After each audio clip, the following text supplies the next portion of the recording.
a noble band of outlaws. Outlaw Samurai coming at you live with a video with the promised second video in the Rapier versus series. This being Rapier versus Saber. Now, I know what you're thinking, Outlaw. Haven't you gotten any other saber aside from the 1796 model? No, actually I don't.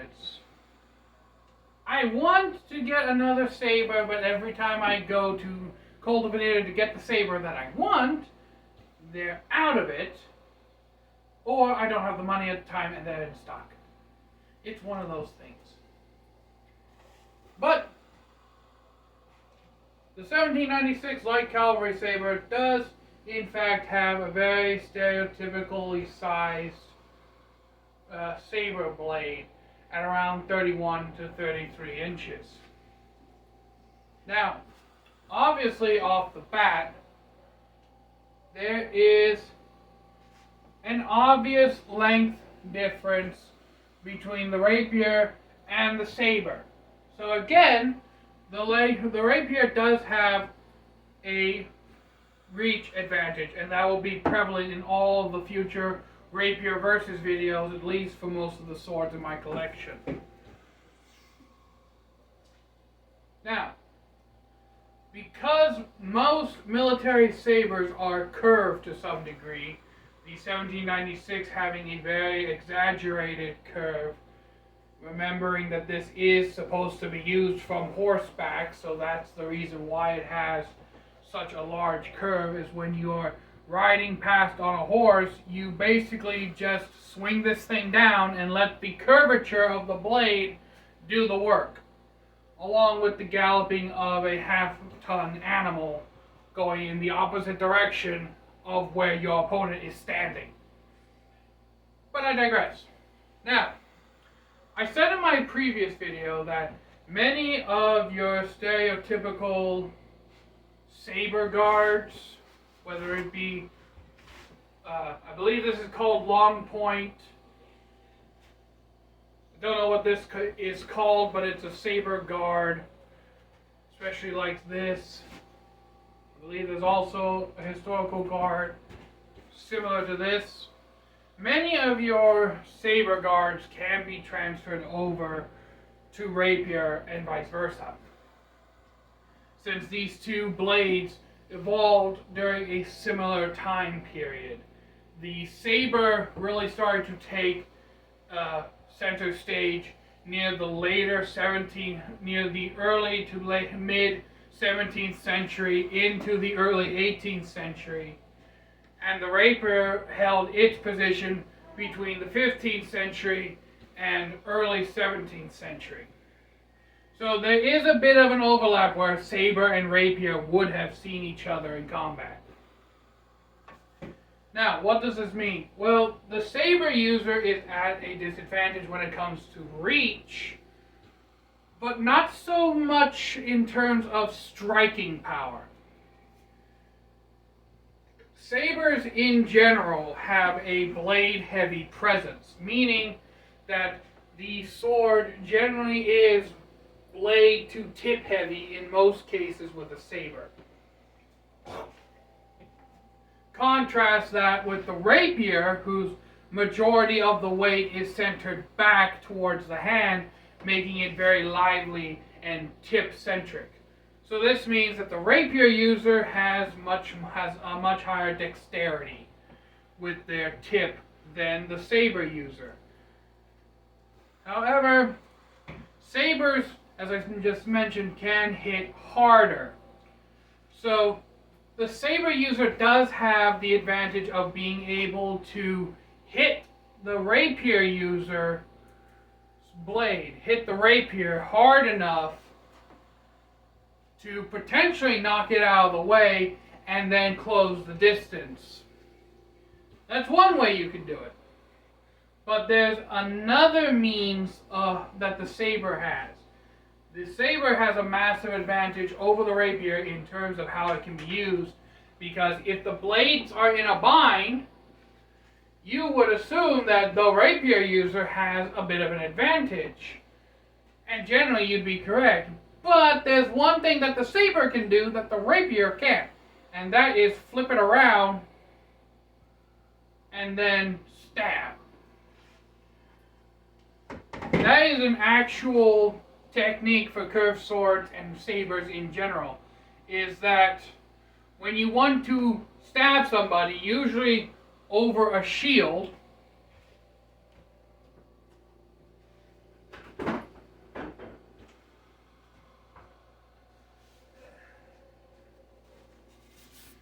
use the shield from that one Star Wars video I made.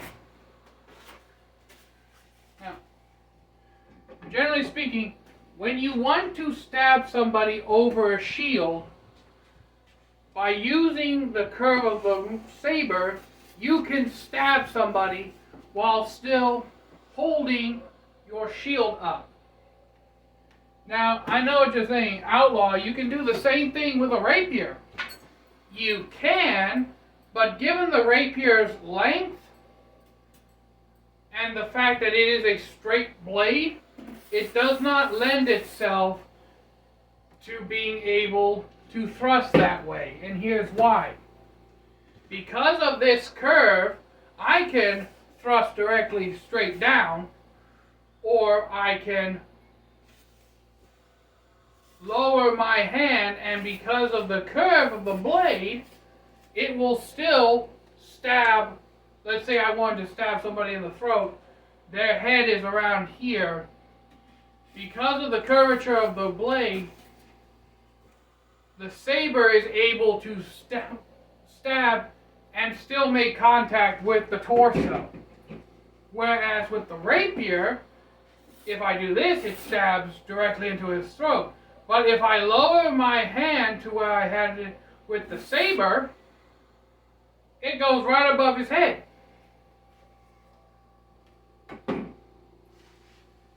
The curve of the saber allows you to bypass a bind and still stab somebody.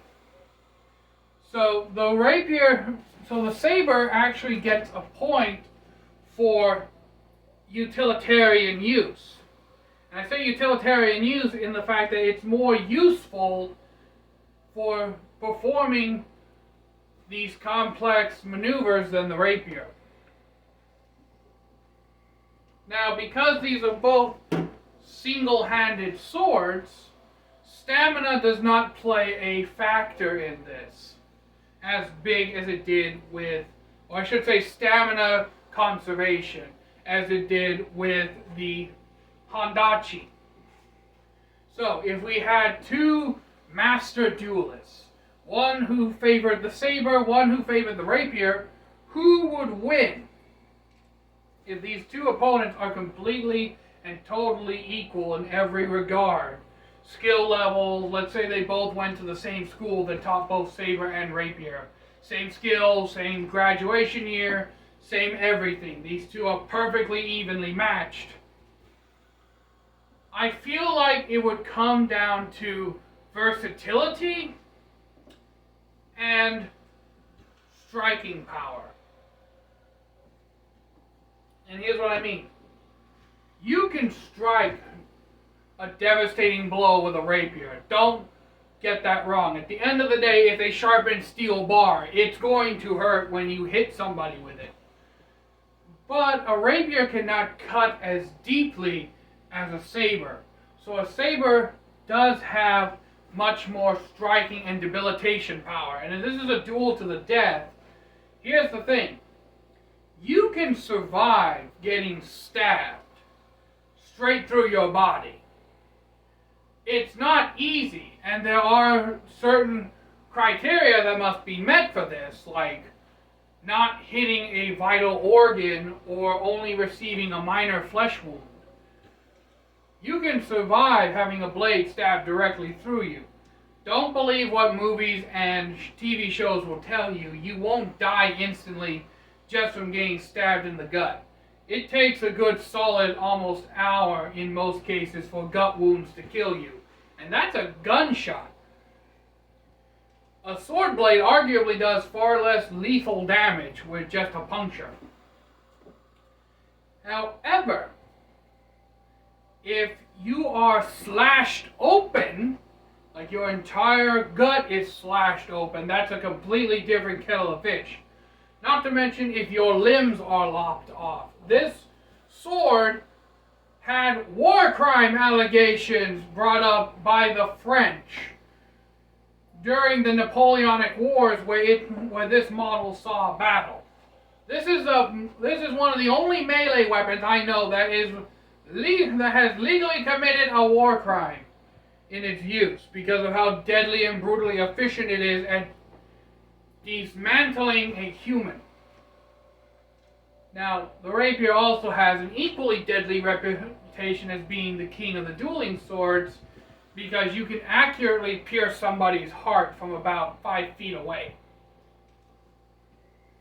But in terms of striking power, the saber, especially if the weak of a rapier comes into contact with the strong of a saber, sabers are just more robust in general than a rapier. Meaning that a saber user has far more, could deliver far more brute strength behind his attack than a rapier user.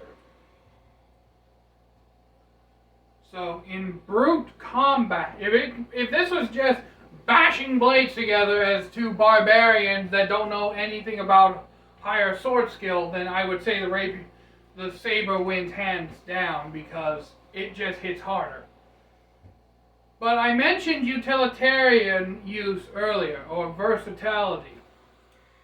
And while I will say the saber does, in my opinion, get a small versatility boost because of its ability to basically snake itself around the rapier blade and stab at the opponent on the other side. There is an elephant in the room here that needs to be addressed, which I didn't address in the previous video simply because the swords were so distant in their construction, but these two are similar. Now I know that this is lacking the quillons and all the other sidebars and rings and such, but let's pretend it has those for a minute. A saber, on average, either only has one knuckle bow or it has 3 rings that come off of a wide guard. And yes, this does deliver a good amount of hand protection, especially from snipe cuts.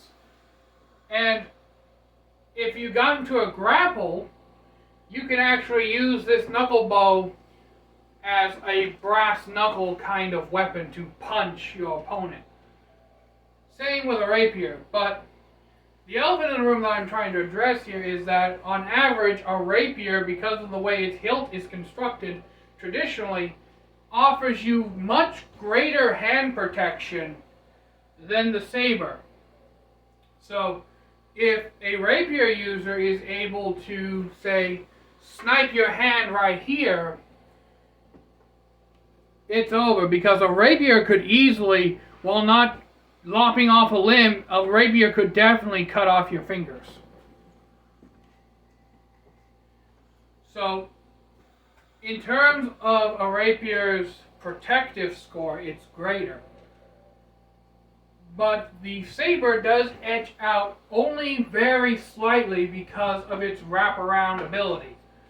And its ability to basically bypass a bind almost entirely and stab. And look here. If you're skilled enough, you would even be able to catch the rapier blade between this one quillon and the languettes that go up the side of the guard. Arguably speaking, you could do the same with a rapier, but it'd be more dangerous because the crossguard is pretty much butted up directly against your hand. So, overall, who would win this battle? Saber or rapier. Honestly, I feel that the saber does have more advantages as a sword, but here's the thing that must be addressed is that saber were made for battlefield, as in this sword was brought down to the most bare bones utilitarian. This was purposely made for one purpose, and that is to dismantle a human, to chop them up and leave them a pile of scattered ligaments and body parts. This was made for civilian self-defense and judicial dueling, up until small sword came about. So, in context, if we're going to have these two fights, I would honestly say that it'd be a 6-to-4 ratio.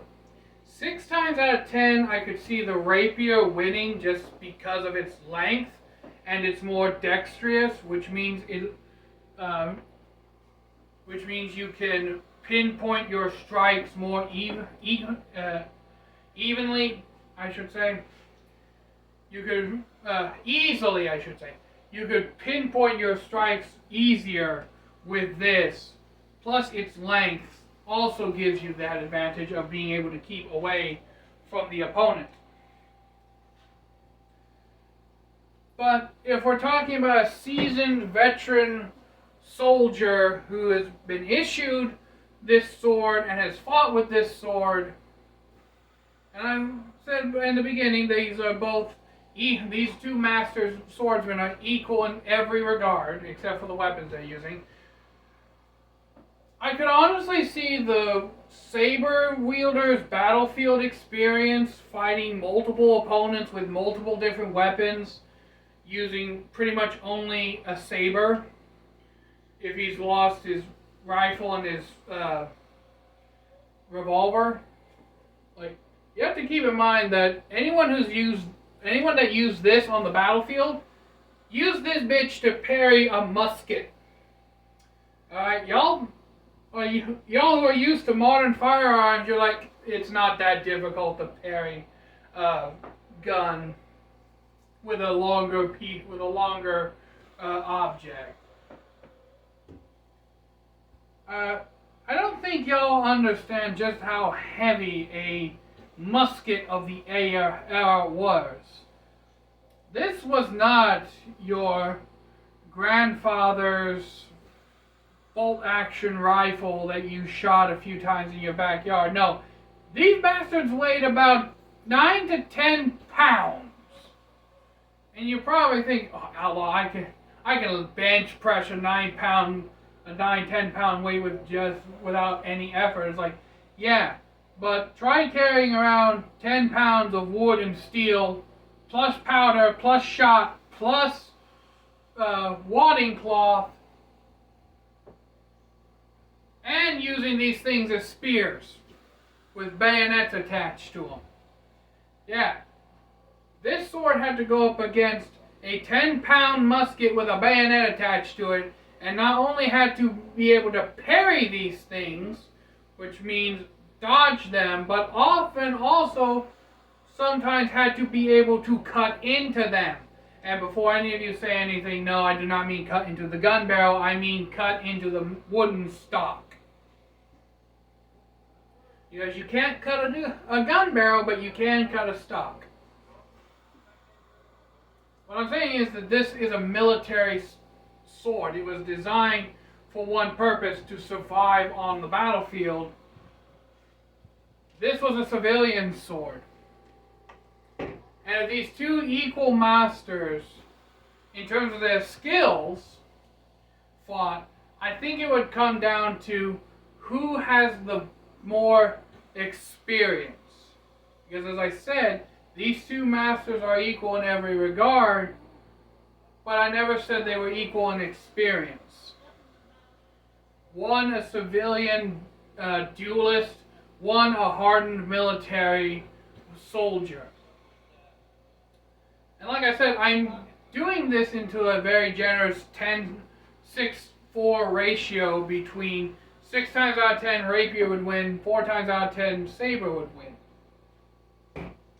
Just because I don't want to say like, oh, saber would completely destroy rapier. No, not the case. But if we did have the outlier of experience, where one went into a military field where they had to face multiple different types of weapons, not just rapier on rapier all the time, experience can actually overcome skill. Especially if you're experienced enough to realize that I can parry a 10-pound musket doing this.